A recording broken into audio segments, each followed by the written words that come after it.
Bonjour à tous, je me présente Colin des Pulp Fiction. Je viens ici pour raconter l'anecdote de ma liste et plus particulièrement d'un de nos membres, plutôt d'une de nos membres qui s'appelle Elsa. Cette anecdote, elle prend place dans un pays étranger durant un voyage. Je vais vous faire un petit trailer. Ça va parler de kidnapping, d'animaux et donc de road trip. En gros, avec sa famille, ils avaient décidé d'aller en voyage durant une période, je sais pas, je crois que c'était un petit mois.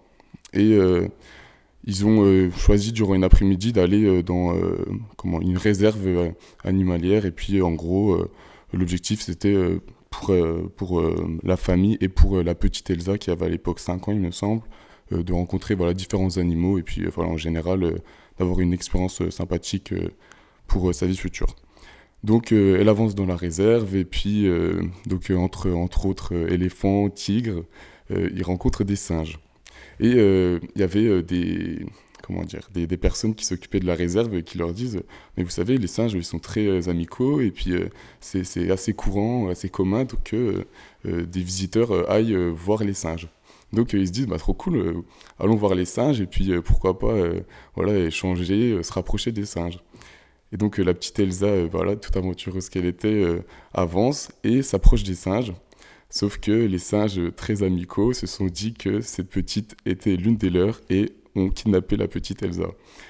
Les parents étaient bien embêtés, et sauf que bah, ils avaient perdu leur fille l'espace de quelques instants et les singes se sont enfuis. Et du coup, là, les conservateurs, enfin, pardon, je sais pas comment on appelle ça, mais les gens qui s'occupaient de la réserve étaient là. Bah, on est un peu foutus là, c'est la merde quoi. La petite, elle se fait kidnapper par les singes.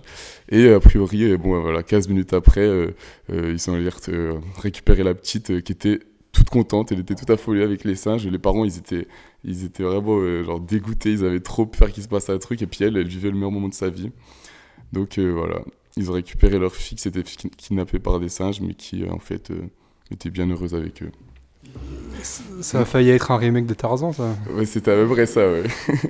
Juste une question, comment tu connais aussi bien cette histoire, si c'était pas ça? Bah en fait, elle nous l'a raconté, et puis elle m'a dit quand même, en gros, on a fait au début de la liste un concours d'anecdotes.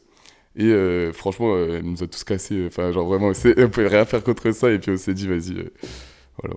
Et malheureusement, elle est pas sur Grenoble. Elle aurait raconté sûrement mieux que moi, mais voilà. Tu t'en es très bien sorti. Bah, c'est cool. Bravo. Merci.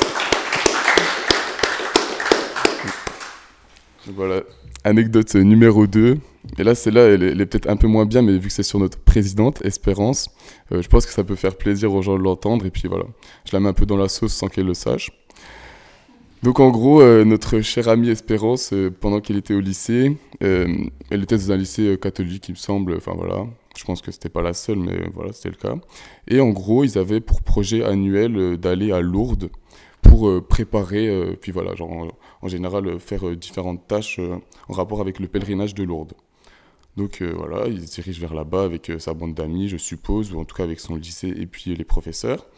La jeune Espérance découvre différentes choses de Lourdes, dont voilà, les grandes églises et puis voilà, les différents lieux du pèlerinage. Et se fait accoster par un photographe qui la trouve magnifique et qui se dit bah, pourquoi pas la prendre en photo. Espérance, toute heureuse d'avoir attiré les yeux d'un photographe professionnel, se prête au jeu et puis se dit ben allons, allons-y, prenez-moi en photo. Et elle se fait prendre en photo devant la cathédrale et euh, le photographe vient ensuite lui parler, lui dit bah écoutez, écoute-moi, franchement, j'ai trouvé la photo superbe, je te trouve superbe. Est-ce que ça te dirait que pourquoi pas, je te publie dans pourquoi pas un hebdomadaire, quelque chose comme ça. Mais a priori, il était assez vague. Elle lui dit mais que j'utilise la photo quoi. Puis Espérance se dit bah oui, pourquoi pas, trop cool et machin. Il lui fait signer deux trois papiers il continue d'avancer dans le temps. Elle n'entend pas trop parler de ça.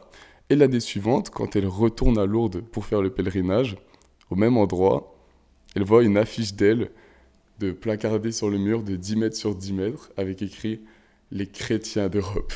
Et en gros, l'image des chrétiens d'Europe, et donc des chrétiennes aussi d'Europe, c'est Espérance, qui est restée a priori pendant plus de 2 ans comme l'effigie de la chrétienté européenne sur les portes de la cathédrale de Lourdes.